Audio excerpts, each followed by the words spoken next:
So,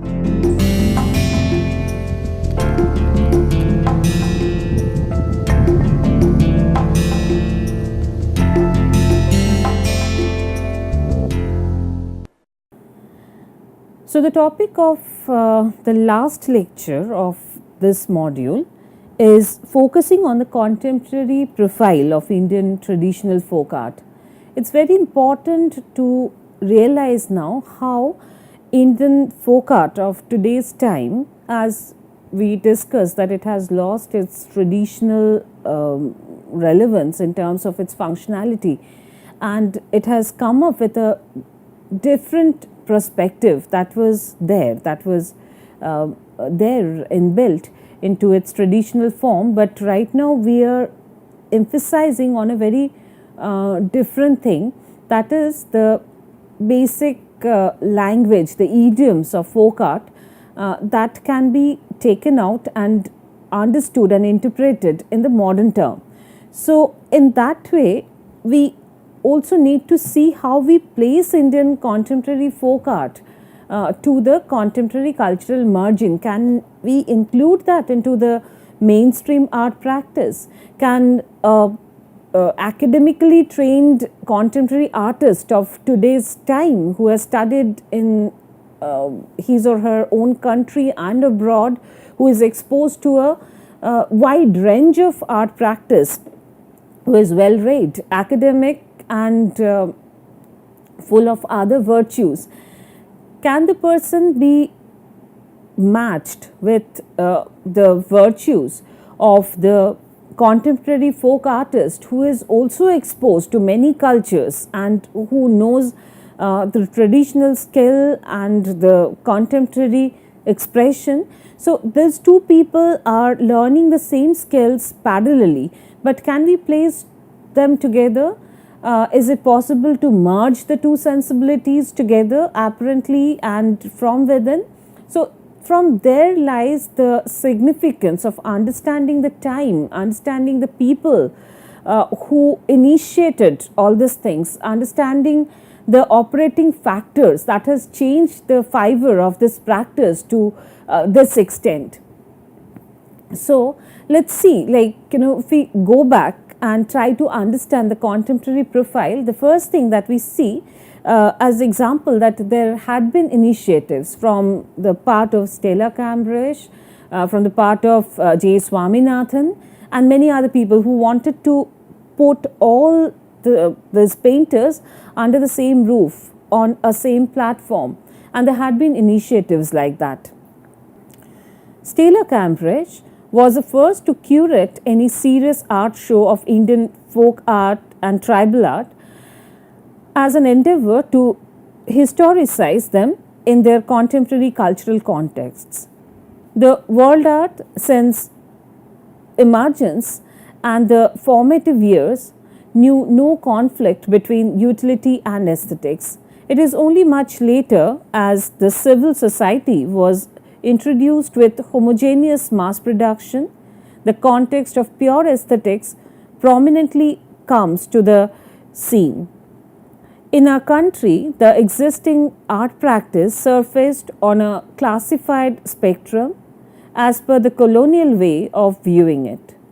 The rapid urbanization caused a watertight division between the village and the city, causing a lack of flow in the universal culture. The art practice, intrinsically connected to daily living, was identified as specimens of ethnographic importance as a part of material culture. In the idioms and languages of folk art, that we see the principle of using the repetitive imageries. We see that one motive is created by a naturalistic reference perhaps, or it's like the simplification of nature or some kind of an artistic distortion by exaggerating the form a little bit, or by simplifying it to its basic, making it just recognizable, converting a naturalistic form into a symbol, or picking up some symbols like swastika and other geometric forms, and then incorporating them by repeating them and establishing the rhythm, the inner rhythm, to give it the kind of expression that is needed and required for it. So, in folk art, the principle of repetition is connected to rhythm that enhances perfection, where, as in colonial academic term, it is counted as a principle to be avoided to elude monotony. Beginning of post-colonial era till today's time, what we see that they are being valued primarily for their economic potential, because it did some kind of a revenue generation in the post-colonial India and even before the independence, because it generates foreign revenue, it promotes tourism and self-employment in the time of crisis. They were categorically identified as industrial art, handwork by the underprivileged peasants communities who were coincidentally untouched by the academic training and thus create from their basic instinct. So, the art has no rule, they're beautiful as the weeds as they grow, and they can survive in tough conditions. So, there was one part which is the sophistication that is needed for any kind of an art practice that was almost denied, and that was something. This is also true that it was not there so much into the folk art practice. So, folk art practice was viewed from a very different perspective. So, it's perhaps the level of sophistication that distinguished the two different practice and that made it grow and continue parallelly without any convergence or emergence anywhere. So, the free nation exploited the potential to titillate sentimentality and carefully inserting the traditional practice under the purview of Ministry of Industry and Commerce, the first 5 years plan, whereas the other art and archaeological forms were placed under Ministry of Culture. Until very recently, folk art did not have any contemporary or modern phase. The superficial association of tradition with the folk art has forced its viewers to judge it in an antique parameter. The authenticity of folk art was judged in a conventional term, where a mildest indication of individuality or innovativeness, creativity, introduction of new imageries, or any reflection of a contemporary event, unseen imageries or unexpected thematics, what is there, that is done to a time-bound dichotomy leading to any departure from the age-old way of expression and execution were counted as a demerit.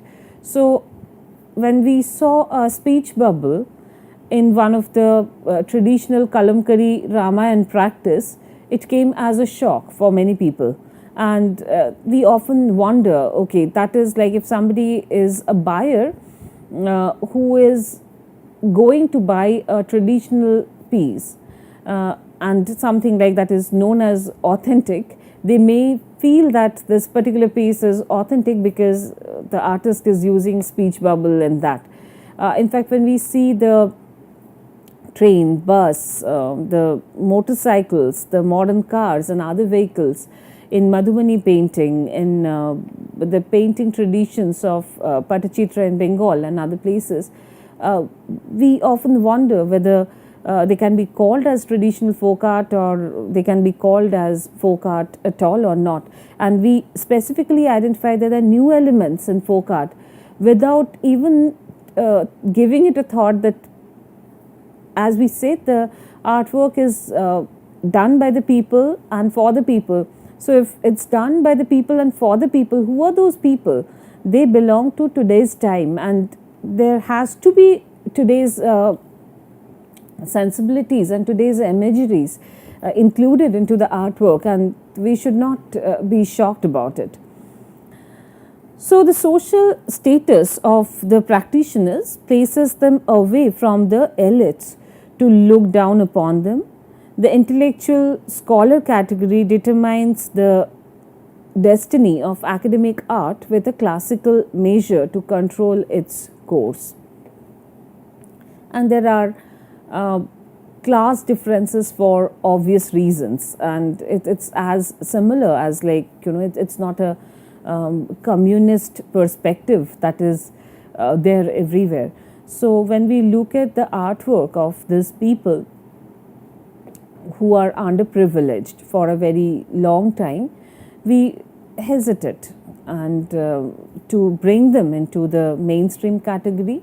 Also, the artists, they were initially hesitant to pick up the folk imageries into their artwork. So we'll also talk about artists who made a mark and did something very different. So one of them is Jamini Roy, and there are many other names that I took, like Sunandini Devi and other people, but right now let's focus on Jamini Roy.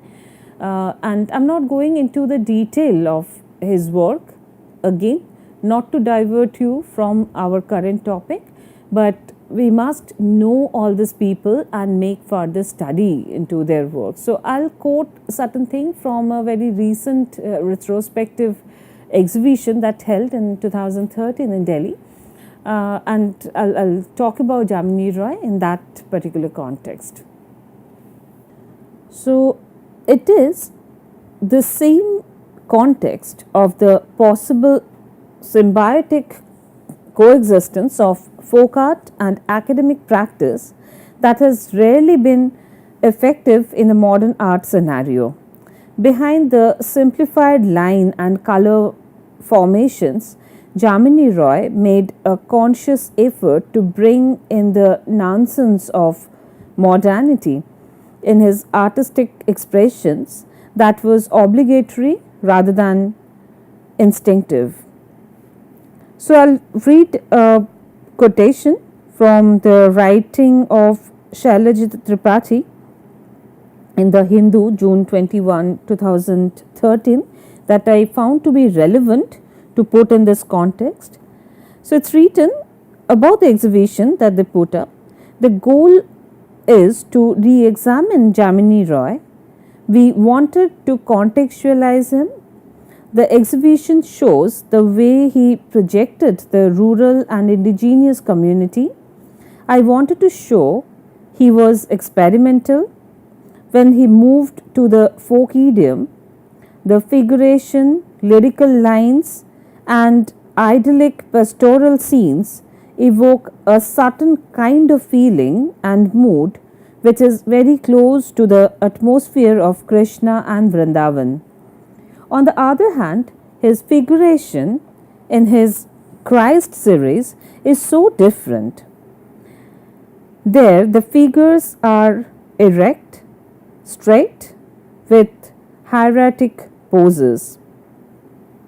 He was narrating a story that belonged to an alien culture, but there was certain intimacy. But still, it manages to create a sort of timeline, like in 1919 and 1920, when he rejected European academicism. He painted a series of sensuous Santhal women, though he was still using oil. There is Santhal dance, which is horizontal panel depicting Santhal women. Towards the end of 1920s, he had moved to pure folk idiom. Jamini Roy's bent towards folk idioms justifies his intention to paint images that everyone could decipher and relate to. So it is a matter of borrowing an aesthetic sensibility from one's own root and returning it with added refinement. Jamini Roy had exploited the vernacular of folk aesthetics effectively to draw the attention of art lovers towards Indian aesthetics and succeeded to a great extent. If we put Jamini Roy as parallel to Ravi Verma, we can understand and answer many of our questions in this context. Ravi Verma, from his own cultural root and the kind of academic education that he achieved, created a bend with the same intention. He wanted the Indian mind to be interested into Indian subject matters, whereas Jamini Roy, being the academic painters trained in the same academic tradition almost,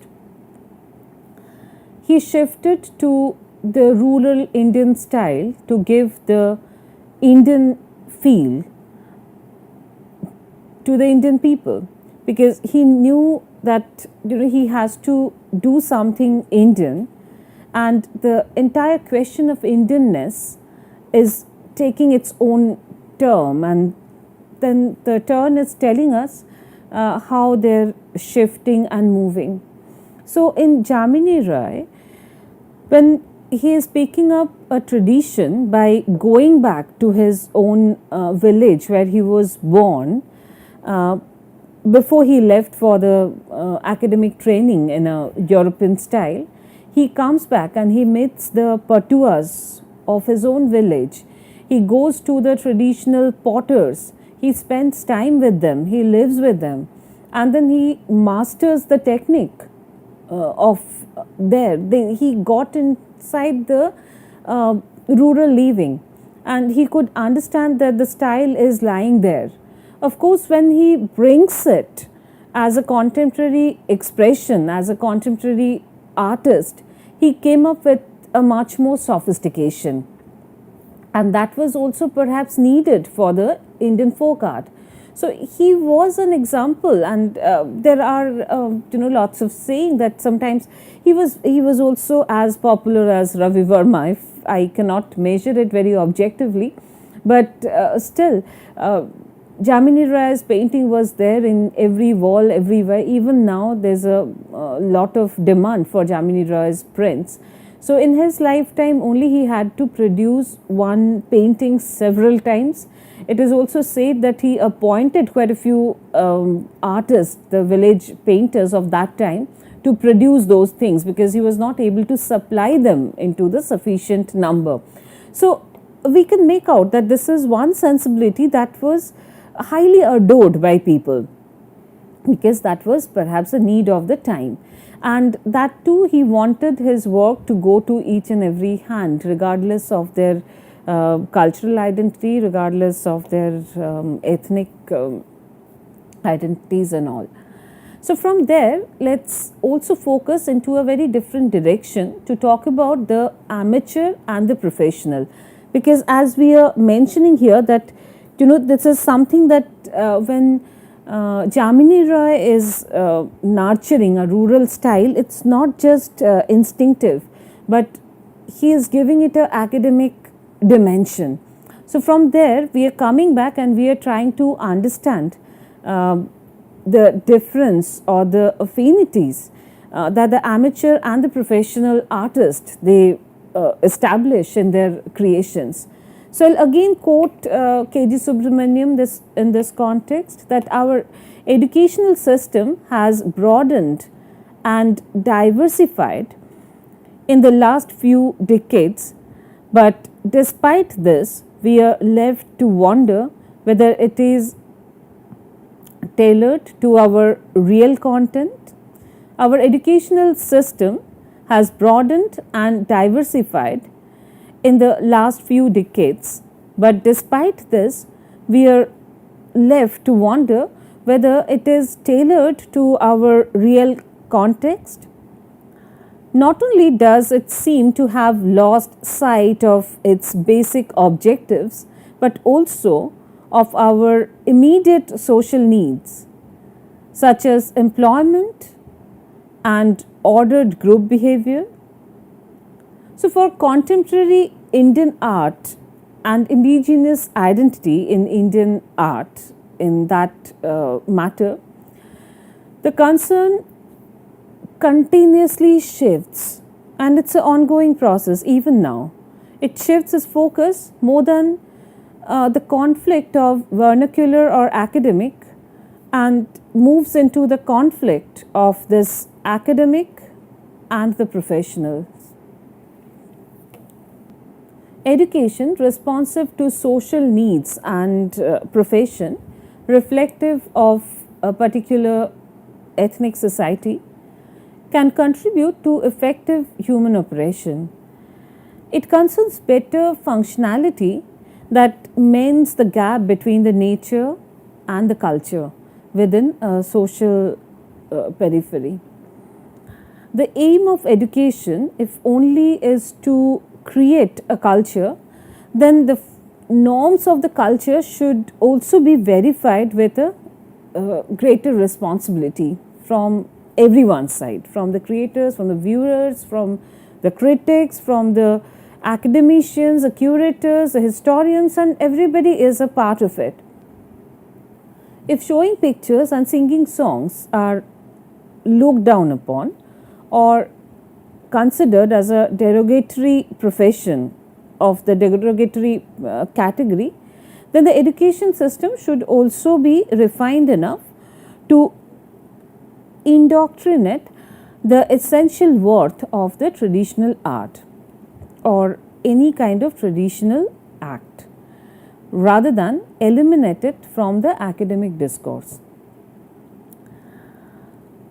So, I'll quote K.G. Subramaniam once again here, where societies were not so large and complicated, most human activities grew out of human beings. Concern for themselves, their fellow beings, and their environment. And the links between this were reasonably clear and transparent, giving rise to a sense of total order or something close to it. The stylistic elements in art that is closely associated to our way of living within a cultural boundary are factors we are best identified with. In many occasions, they act as the most expressive means of individual communication and appreciated for their ageless quality. Illustrated narrative scrolls emerged as an effective tool for communicating the illiterate or the semi-literate populace for a very long time. It functioned as a mode of educating common mass with the ethical knowledge of ancient texts and current happenings. Today, when literacy level has raised, it's comparatively much better, and there are alternative means of communications also. The role of folk painters, instead of losing its significance, surfaced with a new identity, that is of natural artists' role, who are able to extract aesthetic possibilities from anything that is available to them. The effortless ease of the artistic expression in many an instance is capable of challenging the academic notions of creating art. The academic curriculum lags behind in many ways to establish that particular discipline with a probability of solicitation. However, the folk art practice, on the other hand, should also be cautious not to be wedged by the tide of mass production, and that may cause damage to the soul of the expression.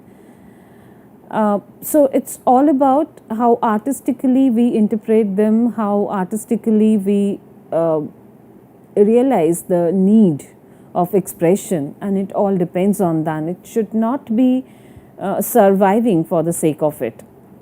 Then we cannot call it a life, and sustainability is a faraway question then. Needs are different in today's time. That ranges from making comics, animations, telling stories through books, illustrations, different kinds of printings are added. There are documentaries and feature films being made.